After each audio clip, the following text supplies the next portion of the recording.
Clara Mitchell's hands were raw from digging her father's grave, the frozen earth clinging to her skin like the cold fingers of the past. 4 months alone, burying him beneath a winter sky that hadn't cared for the lives it took. She'd known the work was hers from the moment he took his last breath. The ranch, the land, the debts. No one in Copper Springs had lifted a hand to help. Not then, not now. She stood by the fence, the wind biting through her coat as she heard the approach of hooves on snow-packed ground. 3 men. It was always 3 men. Jonas Crane, the one who seemed to delight in making her feel small, led the charge. His horse exhaled a white cloud of breath in the sharp winter air, his eyes cold as he sized her up from his saddle.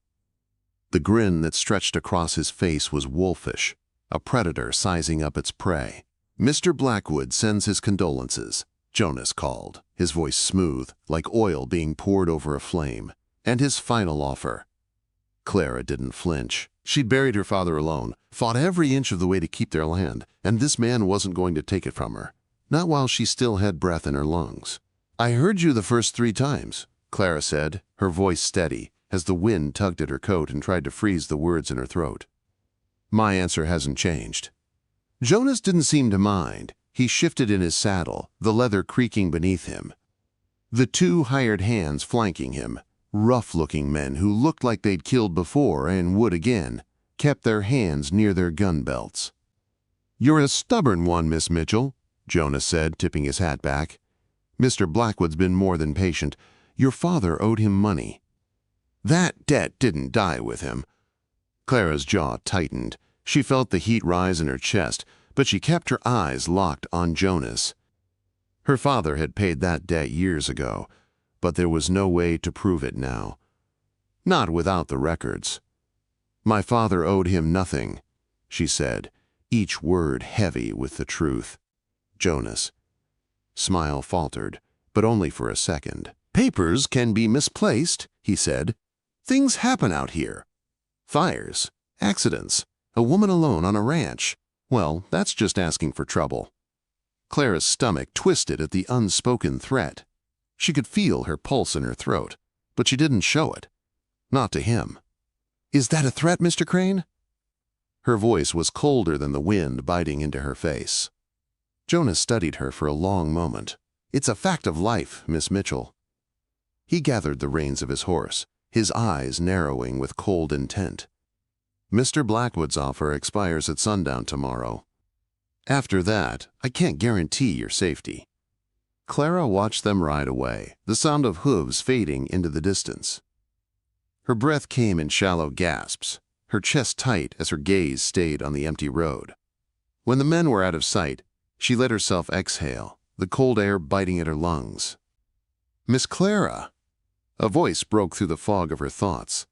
She turned to see Ezra Polk, the old ranch hand, limping toward her from the barn. His weathered face was creased with worry, the lines around his eyes deepening with the weight of years spent on the land.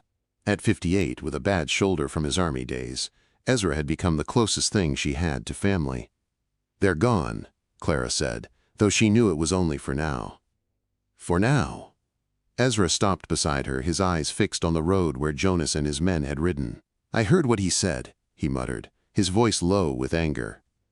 "That no-good snake, your paw paid off that debt years ago. I was there when he did it. Blackwood burned the bank's records last spring. Everyone knows it was him, but no one can prove it." Clara pulled her coat tighter, the fabric offering little warmth against the biting cold. "Without those records, it's my word against his." "We could go to the territorial marshal," Ezra suggested, though his tone told her it was a hopeless idea. "The marshal's 300 miles away," Clara replied. "By the time he gets here, Blackwood will own everything." Quote. She looked out across the land, her eyes tracing the distant hills, the place where her father had spent his life carving a home from the earth. His legacy was all she had left, and she would die before she let anyone take it from her. "I won't let that happen," she whispered, more to herself than Ezra. Ezra was quiet for a moment before he nodded, his grizzled hand resting on her shoulder. "Your pa would be proud of you, Miss Clara, but pride don't stop bullets." She turned toward the barn, her mind already racing ahead. "I need to go into town," she said. "Maybe Mr. Harrison at the bank will help." Ezra's expression hardened. Harrison won't cross Blackwood. No one will. Clara knew it was true. Blackwood controlled everything in Copper Springs: the bank, the general store, half the ranches. The men who'd stood against him were either dead or gone. The rest had learned to keep their heads down. "Then I'll make him listen," Clara said, the fire in her chest reigniting. She climbed onto her horse and rode into town. The cold air bit at her face, but she didn't care. There was no time for weakness now. The ride into Copper Springs felt like a lifetime. Clara's hands were stiff with the cold as they gripped the reins, but it was nothing compared to the chill that had settled deep in her bones. The wind whipped through the barren trees, and the town sprawled out before her, silent, indifferent. Copper Springs had always been small, but it felt smaller now, like a place that had long ago given up on hope. Clara had grown up here. She had played on these streets, learned to read in the small, dusty church, and had even felt the warmth of community once. But now the town had turned its back on her, just as it had on her father. People spoke behind their hands, casting glances when they thought she wasn't looking, muttering about the Mitchell girl. They didn't understand her fight. They didn't care to. She stopped her horse in front of the bank, its windows dimly lit, the faint glow of a potbelly stove inside the office flickering against the cold. Clara dismounted quickly, the wind tugging at her coat as she tied her horse to the post outside. She pushed open the door, the bell above it chiming softly. Timothy, the young clerk, was behind the counter, his nervous eyes locking onto hers the moment she stepped inside. He swallowed, his hands fumbling with the papers in front of him. "Miss Mitchell," he said, his voice a little too high-pitched. "Mr. Harrison's not in at the moment. I'm afraid he's not available." Clara's eyes narrowed. She had known the young man since he was a child, having taught him in Sunday school years ago. He knew what she had to offer.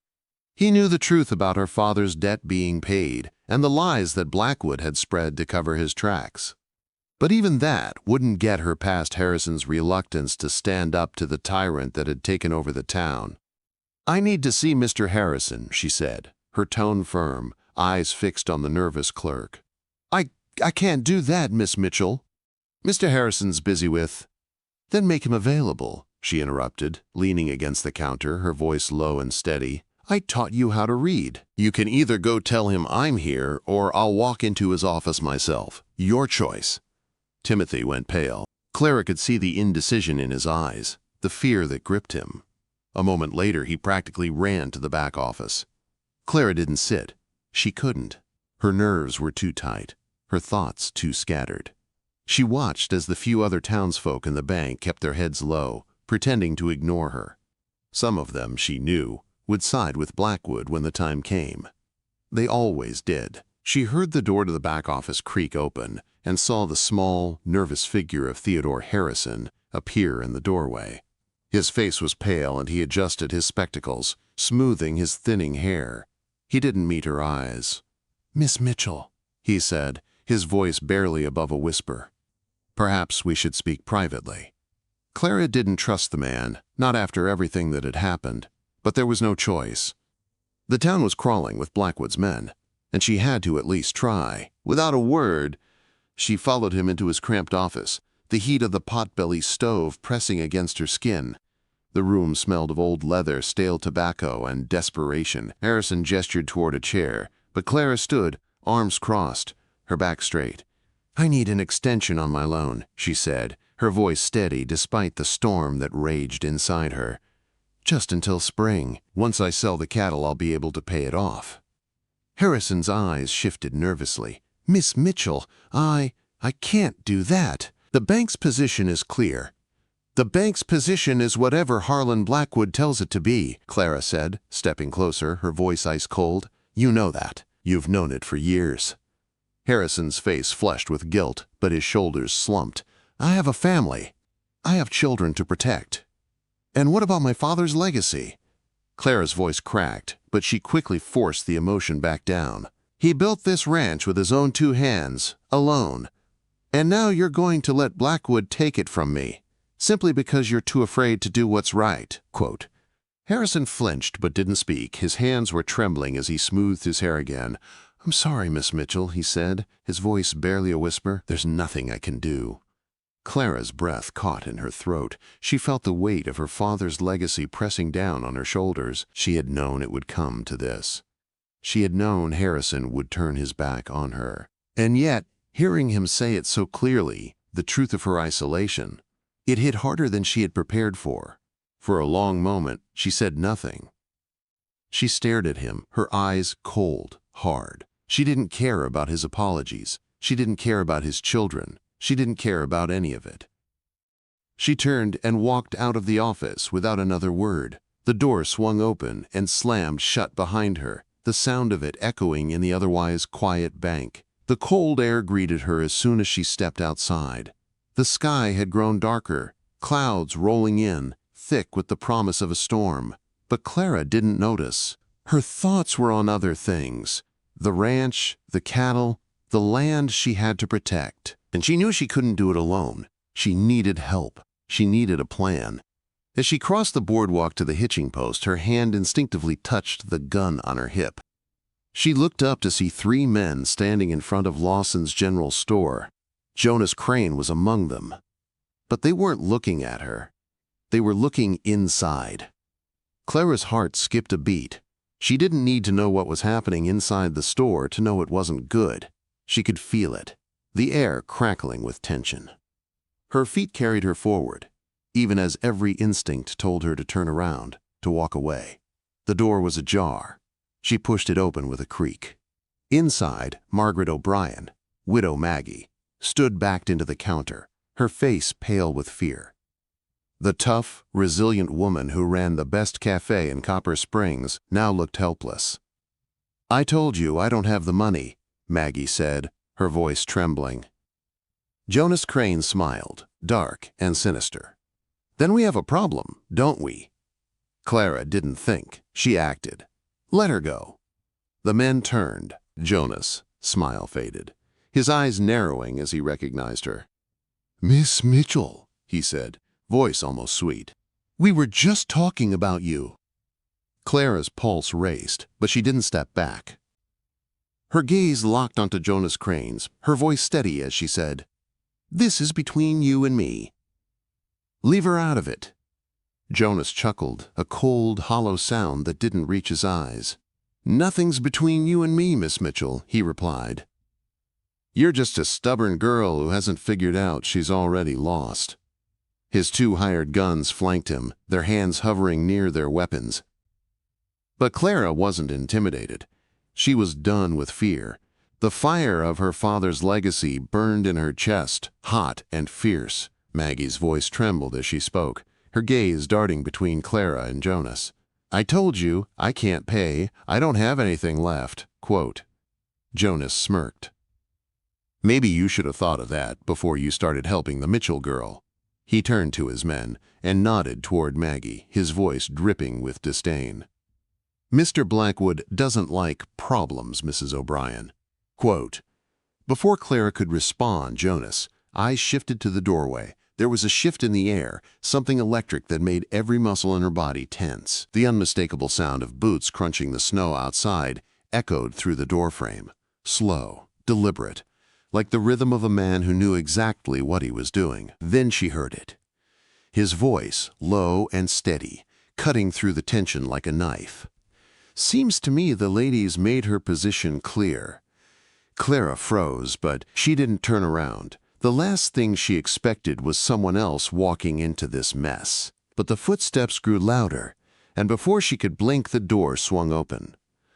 A tall figure stood in the doorway, a man dressed in a worn coat, snowflakes dusting his dark hair. His face was weathered, hardened by years of living on the edge. His eyes were dark, the color of freshly brewed coffee, and there was a thin scar along his left cheek that spoke of battles fought and survived. He looked like trouble. He looked like salvation. "Who the hell are you?" Jonas snapped, his smile faltering. The man's voice was flat, almost bored as he stepped further into the store. "Name's Sam Hayes," he said. his tone as hard as the winter that hung in the air. Clara's heart skipped a beat. She didn't know why, but there was something about the way he said it.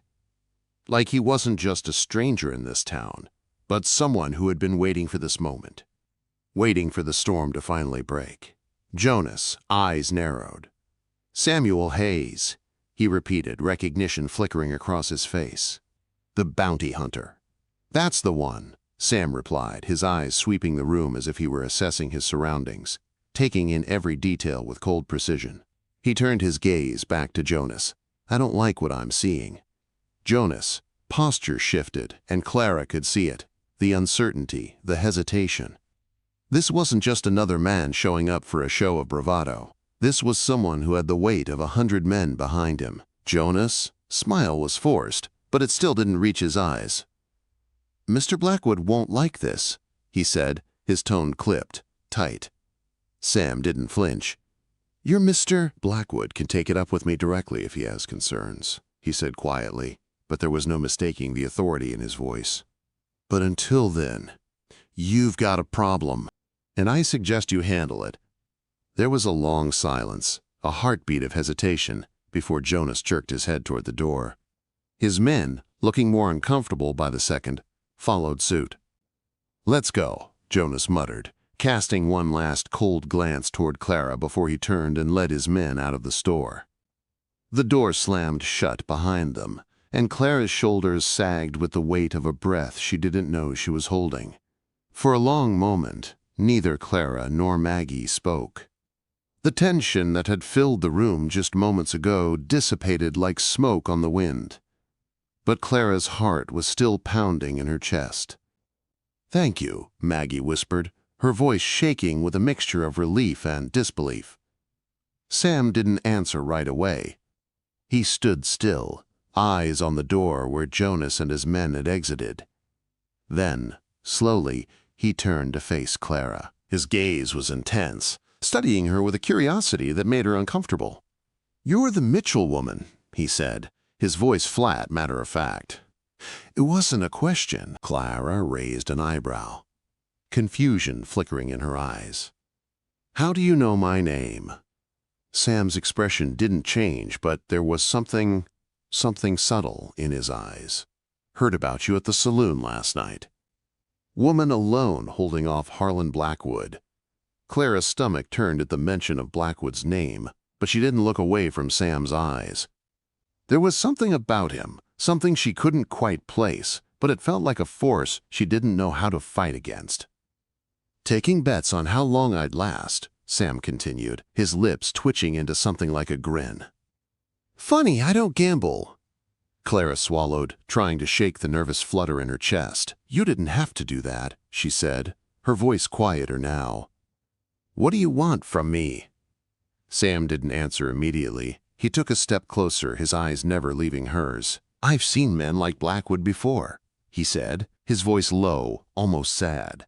"They take what they want and destroy what they can't have." Clara's heart clenched. She had no idea why, but something in his voice, something in his words, spoke to her on a level she hadn't expected. "And you're going to stop him?" she asked, barely a whisper. Sam shook his head, the faintest trace of bitterness crossing his face. "No, ma'am. I stopped being that man years ago." Clara's brow furrowed as she studied him. There was more to this man than he was letting on, but the words wouldn't come. She had no right to ask. He turned to leave, pausing with his hand on the doorframe. "You should get home before dark," Sam said quietly. "Men like Crane get braver after sunset." "Wait," Clara said, her voice stronger now. "Why did you help us?" Sam hesitated, his gaze flicking toward the door before he looked back at her. "I knew a family like yours once," he said softly. "Ranchers, good people. They had land someone else wanted they wouldn't sell." Quote. Clara's heart tightened, the connection between them growing sharper. "What happened to them?" she asked, her voice tight with emotion. "They died." Sam's voice was flat, hollow. "Someone set their house on fire. Parents didn't make it out. I was 18. Been looking for the men who did it ever since." Clara swallowed hard, the weight of his words pressing down on her chest. "Who did it?" she asked quietly. Sam's eyes flickered, his gaze growing distant. "Blackwood. I know he was involved. Same pattern, same methods, same territory." Everything clicked into place. Clara could see it now. The man standing before her was a ghost. He wasn't just someone passing through. He had his own reasons for being here. And those reasons had just become tangled up with hers. Sam touched the brim of his hat, his hand brushing his hair back, before he turned and left, his boots fading into the snow. Clara stood in the doorway for a long time, staring out into the icy evening. Everything felt different now. The fight for her father's legacy had just grown far more complicated. Clara stood at the window long after Sam Hayes had disappeared into the snow. The cold evening air pressed against the glass, but it couldn't touch the fire burning inside her chest. She hadn't expected any of this.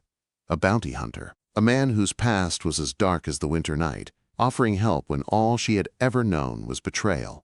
Her thoughts tangled, knotting tighter with each passing minute. She hadn't asked for help. She didn't want it.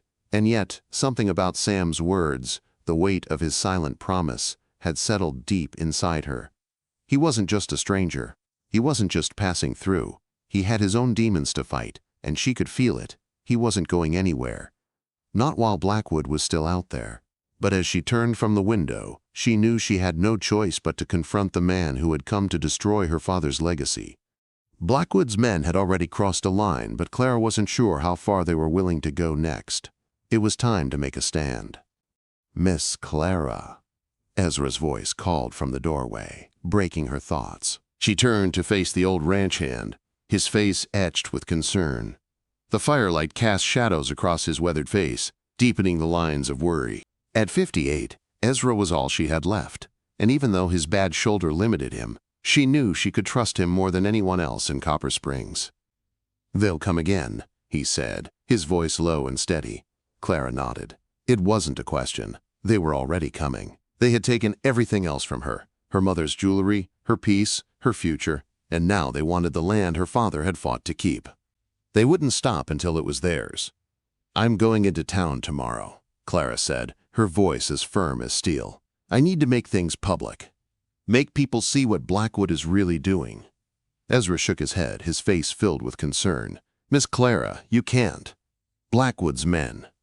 "I don't care about Blackwood's men," she cut him off, her voice rising with frustration. "This land is mine. It belongs to my father.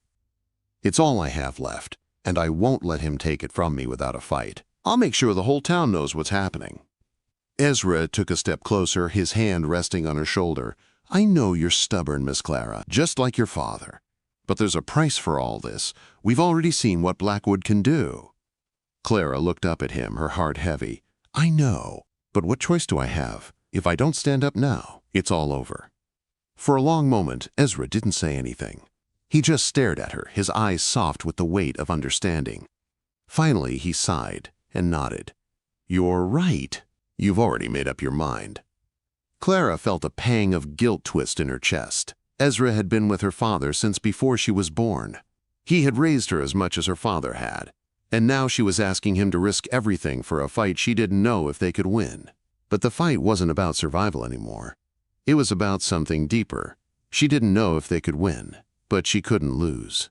Not without a fight. The next morning, Clara rode into town, her heart pounding in her chest. The wind whipped against her face as she made her way toward the general store. The town was quiet, the buildings standing like silent witnesses to the years of terror Blackwood had brought to Copper Springs.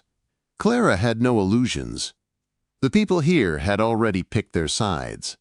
Most had already sworn loyalty to Blackwood, whether out of fear or greed. But there were a few, Maggie maybe and a handful of others, who hadn't. It was time for them to stand up.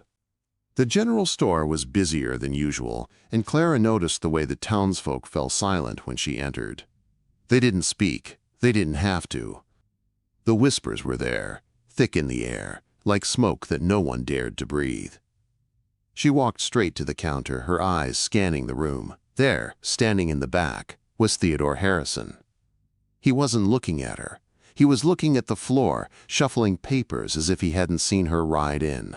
Clara's heart sank, but she knew what she had to do. "I need your attention," she said, her voice cutting through the silence like a whip. The crowd turned, and Clara stood there, her shoulders back, her chin lifted. She was done hiding. "I'm Clara Mitchell," she continued, her voice clear and strong. "Last night, Harlon Blackwood's men tried to burn down my barn. This is the 4th attack on my property in the last 2 weeks." A murmur ran through the crowd, eyes darting toward each other, exchanging looks of disbelief and fear. Clara held up a piece of wood, blackened and scorched, still smelling faintly of kerosene. "This is from my barn," she said. "I have proof. I have the documents to prove Blackwood is behind this, and I'm not leaving this town until everyone knows the truth." There was a moment of stunned silence. Then, someone spoke from the back, a woman's voice shaking with uncertainty. "She's right," Maggie O'Brien said, stepping forward, her face pale but determined. "Blackwood's men have been after her land for months. They threatened me too. Told me to stop helping her or I'd lose my cafe." Clara turned toward Maggie, her heart swelling with gratitude. Maggie had always been tough, had always been the one who spoke her mind when no one else would. And now, she was standing beside Clara. "My husband didn't die in an accident," Maggie continued, her voice growing stronger. "We all know that. He stood up to Blackwood. 2 weeks later, they found him at the bottom of a ravine." The room was silent now, the weight of the truth sinking in. Clara turned back to the crowd. "This is what Blackwood does. He takes what he wants, and he destroys everyone who stands in his way. But I'm not going anywhere. This land is mine. It's my father's legacy. And I'll fight for it with everything I have." The crowd was still, the tension thick in the air. It was a moment of reckoning, and Clara knew that things would never be the same. Some would stand with her, some would turn away. But at least they couldn't pretend they didn't know the truth. Clara didn't know what she expected when she stepped out of Lawson's general store. The crowd had been quiet, uncertain, as if they didn't know whether to stand with her or retreat into the shadows where Blackwood's influence still held sway. But what mattered now wasn't their fear. It was her fight, and she wasn't going to let it slip through her fingers. Her horse was waiting just outside the store, but as Clara reached for the reins, a shadow crossed her path. Sam Hayes stood a few feet away, his dark eyes fixed on her with an intensity that seemed to cut through the cold air. "You did good in there," he said, his voice low and steady. Clara didn't know how to respond. She had never been the type to seek praise. But hearing it from him, it made something tighten in her chest, something warm that she didn't know how to handle. She simply nodded, her hand still gripping the reins, feeling the weight of the moment pressing down on her. "I wasn't sure anyone would stand with me," she admitted, her voice quiet, almost as if saying it aloud would make it more real. Sam's gaze softened, his lips curling into a half smile. "They will. You just gave them something to believe in. That's what they needed, someone who won't back down." Clara glanced back at the door of the store, her thoughts churning. She had made her stand, but the battle wasn't over. Not by a long shot. Blackwood wouldn't let this go. He never did. "You don't know Blackwood like I do," she said, her voice thick with bitterness. "He doesn't let anyone walk away. He'll come after me. After all of us." "Ah, I know," Sam said, his tone darkening. "That's why I'm still here." For a moment, neither of them spoke. It was like the weight of everything. Her father's death, Blackwood's threats, the lies, the land, the debts, hung between them, a silent, suffocating weight that neither of them could escape. Clara wanted to say something, to ask him why he was still here when every part of him seemed to be telling her that he wasn't someone she should trust. But the words wouldn't come. "Not yet. I need to go back to the ranch," she finally said, breaking the silence. "I have to check the fences. Get ready. It won't be long before he sends someone else." Quote. Sam nodded, his expression grim. "I'll ride with you." Clara opened her mouth to protest, but she saw the look in his eyes. There was no arguing with him when he was set on something. Besides, it wasn't like she had anyone else to turn to. Ezra had stayed behind, tending to the barn, and Clara couldn't keep asking him to fight battles he wasn't equipped to handle. Sam might be a stranger with a dark past, but at least he had the skills to back up his words. Together they rode in silence, the cold wind biting at their faces as they made their way toward the ranch. Clara could feel her heart pounding, each thud reminding her of the fight ahead. She had already lost so much: her father, her peace, her future. If she lost the ranch, she'd have nothing left. No one would care about the legacy of Samuel Mitchell. No one would care about the woman who had fought for it. The ranch came into view, its silhouette stark against the gray sky. The barn still stood, though the damage from the fire was evident in the scorched side. The fields that stretched out before them were barren, but Clara could still see the potential, the life that could return if she held her ground long enough. "Where do you want to start?" Sam asked, pulling his horse up alongside hers. Clara didn't hesitate. "The north fence," she said, her voice firm. "It's the weakest point. They've been cutting it all month." Sam nodded, his expression hardening as he looked toward the line of broken fence posts that marked the boundary of her land. "I'll check it first. You keep an eye out. We can't afford any surprises." Clara didn't argue. The wind howled, the snow swirling in clouds around them, but she stayed focused. This was her land. She had worked beside her father in these fields, had fought beside him when the world seemed to turn its back. Now it was her turn to protect it. They rode in silence, their horses' hooves crunching in the snow. Sam moved ahead, scanning the area with the sharpness of a man who had seen too much in his life. Clara stayed behind, watching, waiting, every sense alert to the slightest sound. The ranch felt different today. Still, almost like it was holding its breath, waiting for what was to come. Sam stopped abruptly, his gaze fixed on the fence line. Clara followed his eyes, and her stomach dropped. "Tracks," Sam said, his voice low, dangerous. "They were here last night." Clara's heart skipped a beat as she dismounted and moved toward him. The tracks in the snow were fresh, the shapes of hooves cutting through the blanket of white. They were unmistakable. Blackwood's men had been here again, and they had done more than just cut the fence. "They're scattering the cattle," Clara muttered, her voice thick with rage. Sam crouched down beside the tracks, his expression darkening. "It's more than that. They're pushing them toward Blackwood's land." Clara's chest tightened. The thought of losing her cattle was a blow she wasn't sure she could survive. If she lost them, she lost everything.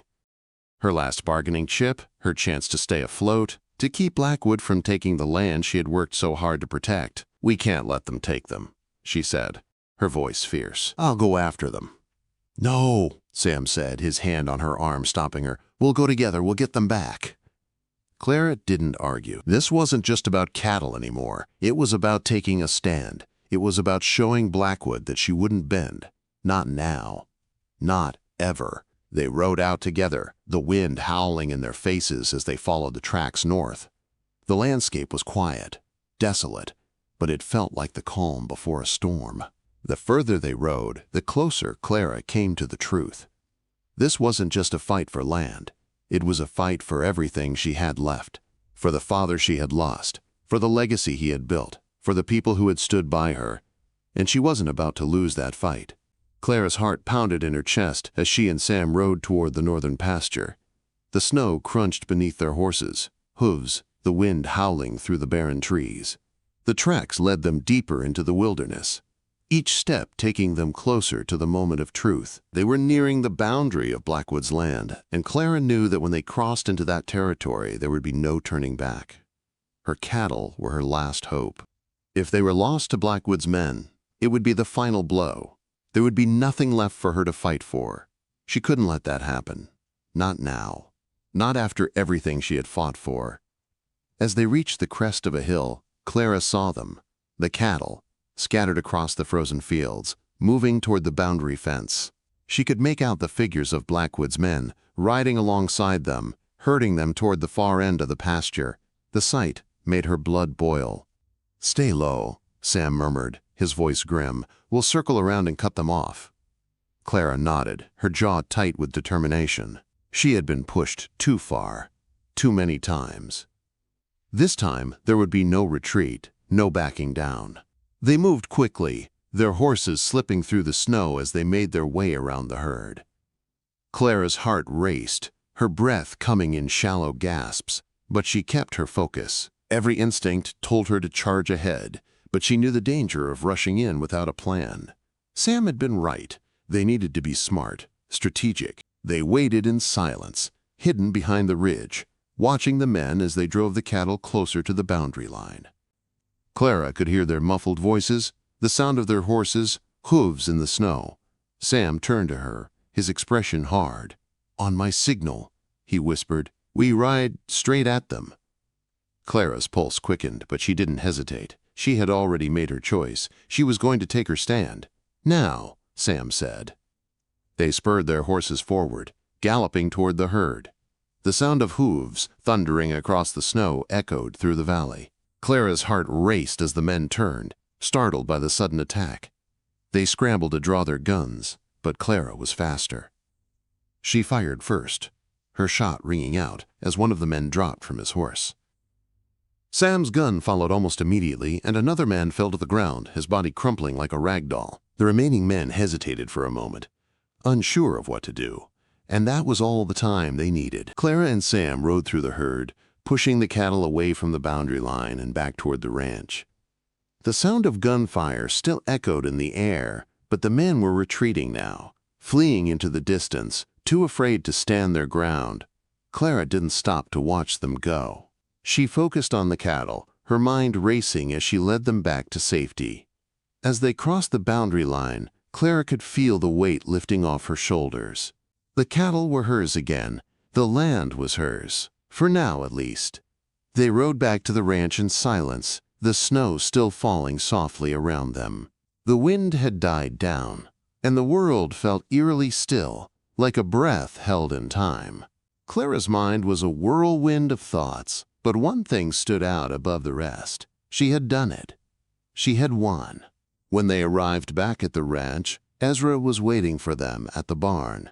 His eyes were sharp, scanning the horizon as he saw them ride in, the cattle safely in tow. The old ranch hand didn't say a word, but Clara could see the pride in his eyes.